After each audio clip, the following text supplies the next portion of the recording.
दोस्तों, अगर आप हमारे चैनल पे नए हैं तो सब्सक्राइब कीजिए हिमगार्ड इलेक्ट्रॉनिक्स और आपको आरओ के बारे में तमाम छोटी से छोटी इंपॉर्टेंट इन्फॉर्मेशन मिलती रहेगी। दोस्तों, हिमगार्ड इलेक्ट्रॉनिक्स में आपका एक बार फिर से बहुत बहुत स्वागत है। आज हमारे एक यूट्यूब दोस्त ने पूछा था कि हमें आरओ सिस्टम में जो ऑटोमेटिक सिस्टम बनाते हैं कि जब हमारा आरओ टैंक भर जाए तो अपने आप फ्लोट ऑपरेट हो और ऑपरेट होने के बाद पावर सप्लाई ऑफ हो जाए, मतलब पंप एसवी सब ऑपरेट हो जाएं और हमारी पानी की सप्लाई जो टैंक में प्योर वाटर की जा रही है वो रुक जाए। तो इसके लिए क्या हमें जो फ्लोट को सिग्नल जाता है वो डीसी सिग्नल जाना चाहिए या फिर एसी सिग्नल जाना चाहिए। तो दोस्तों, पहले हम फ्लोट के बारे में जान लेते हैं कि फ़्लोट का क्या फंक्शन होता है।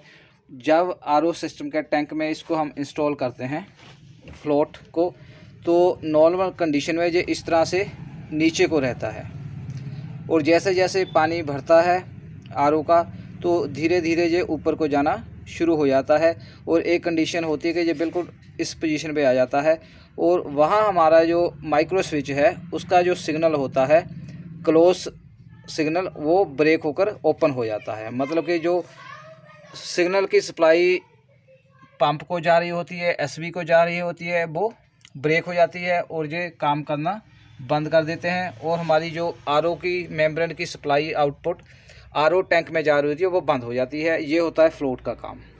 अब दोस्तों, क्वेश्चन ये था कि क्या एसएमपीएस की आउटपुट पे जो 24 वोल्ट सिग्नल जा रहा होता है वो हमें फ्लोट के सिग्नल कॉन्टैक्ट्स को देना चाहिए या फिर एसी सप्लाई के यहाँ से लूप बनाकर फ्लोट को देना चाहिए।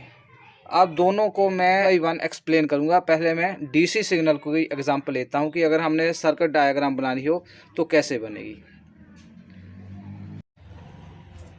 दोस्तों, अगर हमने जो आरओ का ऑटोमेटिक सिस्टम है डीसी 24 वोल्ट पे डिज़ाइन करना हो तो कैसे करेंगे, पहले एक बार ऑन कर हम आपको एसएमपीएस की वोल्टेज चेक करवाते हैं। कीजिए कि कितनी आती है।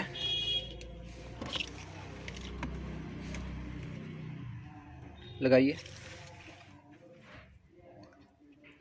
दोस्तों, इसका जो वाइट वायर है, black and white mix colour है, वो है पॉजिटिव और जो प्योर ब्लैक होती है वो होती है एसएमपीएस की नेगेटिव। तो ये हमारा आ रहा है 24 वोल्ट डीसी। और सेकंड पार्ट है इसका जो ऑटोमेटिक सिस्टम का अहम पार्ट है वो है आरओ फ्लोट। तो फ्लोट का जो थोड़ी डिटेल में आपको बता दूं, फ्लोट का जो माइक्रो स्विच होता है उसका एक पॉइंट कॉमन होता है और एक हमारा नॉर्मली ओपन या नॉर्मली क्लोज होता है। तो दोस्तों, जो टॉप वाला है हमारा कॉमन पॉइंट और नीचे वाला हमारा नॉर्मल क्लोज। अब जैसे ही पानी का टैंक भरता है तो इसकी पोजीशन चेंज होने से ये इसकी नॉर्मल पोजीशन होती है आरओ टैंक में। अब इसके नॉर्मल अगर कॉन्टैक्ट्स हम चेक करेंगे माइक्रो स्विच के तो देखिएगा दोस्तों, ये हमारा नॉर्मली क्लोज है, इसीलिए ये सायरन की आवाज़ आ रही है। अब जैसे जैसे ये फ्लोट की पोजीशन ऊपर को उठती है तो ये कट ऑफ हो जाता है और हमारा आरओ सप्लाई बंद हो जाती है। आरओ की एसएमपीएस बंद नहीं होती, आरओ का पंप बंद हो जाता है और एसवी बंद हो जाता है।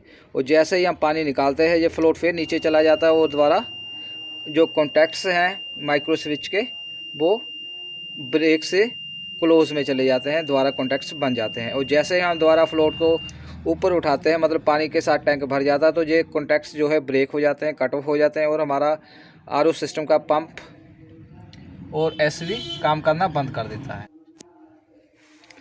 तो दोस्तों, अब हमने एसएमपीएस जो है ऑन कर दी है और उसकी आउटपुट हमने फ्लोट को एक तरफ से सिग्नल वायर दे दी है और उसकी आउटपुट हमने मल्टीमीटर की कॉमन को दे दी है। और सेकंड वायर हमने जो एसएमपीएस की आउटपुट से मल्टीमीटर की रेड वायर है, पॉजिटिव वायर है, उसको दे दी है। अब देखो दोस्तों, ये नॉर्मल फ्लोट की पोजीशन में हमारी वोल्टेज जो है वो फ्लोट के थ्रू पंप को जा रही है और एसबी को जा रही है। लेकिन अब जैसे जैसे इसका फ्लोट पानी की वजह से ऊपर को जाता है और पोजीशन चेंज होती है तो ऐसे वोल्टेज जो है ब्रेक हो जाती है, ऐसे दोस्तों फ्लोट का जो सिग्नल है वो ब्रेक हो जाता है, वोल्टेज हमारी पंप को जानी और जो एसबी को सप्लाई होती है वो बंद हो जाती है। मतलब जो पंप को सप्लाई जाती है और जो एसबी को जाती है वो कट ऑफ हो जाती है और यहाँ से सप्लाई पानी की बंद हो जाती है और हमारा जो पानी मेम्ब्रेन के थ्रू आरओ टैंक को जा रहा होता है उसकी सप्लाई बंद हो जाती है। तो ऐसे हमारा जो है डीसी सर्किट काम करता है। अब दोस्तों हम एसी की बात करेंगे। अगर हम एसएमपीएस की आउटपुट की बजाय इनपुट पे जो एसी सिग्नल आ रहा है उसको अगर हम फ्लोट के साथ अटैच करेंगे तो क्या डिफरेंस आएगा। दोस्तों अब हम सेकंड पार्ट इस वीडियो का शुरू करते हैं, जिसमें हम डिस्कस करेंगे कि जो एसी सप्लाई का लूप है न्यूट्रल का, वो हम फ्लोट स्विच को क्यों देते हैं। दोस्तों अब हमारी जो मेन सप्लाई जा रही है एसएमपीएस को, उससे पहले जो दो वायर हैं, एक न्यूट्रल और दूसरी हमारी फेस की, तो हमने जो न्यूट्रल है वो हमने फ्लोट को दे दी है। अब ये क्यों ज़्यादा बेहतर है एसी सप्लाई देना, उसके बारे में आपको एक्सप्लेन करता हूँ। दोस्तों जब हम एसएमपीएस की डीसी सप्लाई पंप को और एसबी को देते हैं फ्लोट के थ्रू, माइक्रो स्विच के थ्रू, तो जब हमारा फ्लोट ऑपरेट होता है, मतलब जब आरओ टैंक भर जाता है और ये कॉन्टैक्ट्स ब्रेक करता है, तो इस कॉन्टैक्ट्स ब्रेक होने की वजह से हमारा एसबी और पंप बंद हो जाता है, लेकिन हमारी जो एसएमपीएस है वो ऑन ही रहती है। लेकिन अब हम आपको यही प्रोसेस जो ऑटोमेटिक सिस्टम का है एसी लूप के थ्रू कर दिखाते हैं। कीजिए ऑन एक बार। तो दोस्तों हमने एसी सप्लाई ऑन कर दी। मान लो फ्लोट जो हमारा आरओ टैंक है वो बिल्कुल खाली है, फ्लोट नीचे बॉटम पे है, नीचे की पोजीशन पे इस तरह से। तो हमारा पंप भी चल रहा है और एसबी भी ऑन है।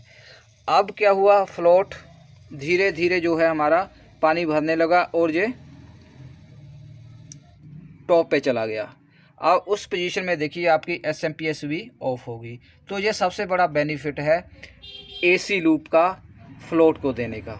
अगर हम डीसी देंगे तो हमारी एसएमपीएस जो है वो बिना वजह ही चलती रहेगी, जबकि आरओ सिस्टम हमारा ऑफ होगा और इसी की वजह से हमारा जो एसएमपीएस की लाइफ है कम हो सकती है और कई बार दोस्तों वोल्टेज फ्लक्चुएशन की वजह से ये ख़राब भी हो सकती है। लेकिन अगर हम एसी लूप बनाएंगे, एसएमपीएस से पहले जो हमारी दो वायर आ रही है उसके थ्रू लूप देंगे फ्लोट स्विच को, तो हमारे यहाँ जैसे ही आरओ टैंक भर जाएगा तो फ्लोट ऑपरेट होने की वजह से हमारा जो एसएमपीएस भी ऑफ हो जाएगी। मैं एक बार फिर आपको नीचे इसको फ्लोट को कर दिखाता हूँ। ये देखिए दोस्तों, अब जैसे ही फ्लोट ये नीचे गया, मतलब पानी आरओ टैंक का खाली हुआ, तो उसी तरफ से हमारी एसएमपीएस द्वारा ऑन हो गई और पंप भी और एसबी भी द्वारा ऑपरेट हो गया। और जैसे ही अब दोबारा हमने पानी इसमें भर गया, फ्लोट ऊपर गया, तो ये पोजीशन आ गई और एसएमपीएस आपकी बंद हो गई। इससे बेनिफिट क्या हुआ, जैसे ही पंप बंद हुआ और एसबी बंद हुआ तो जो पानी की सप्लाई मेम्ब्रेन के थ्रू आरओ टैंक को जा रही थी वो बंद हो जाएगी और एसएमपीएस की लाइफ जो है वो बढ़ जाएगी। तो ये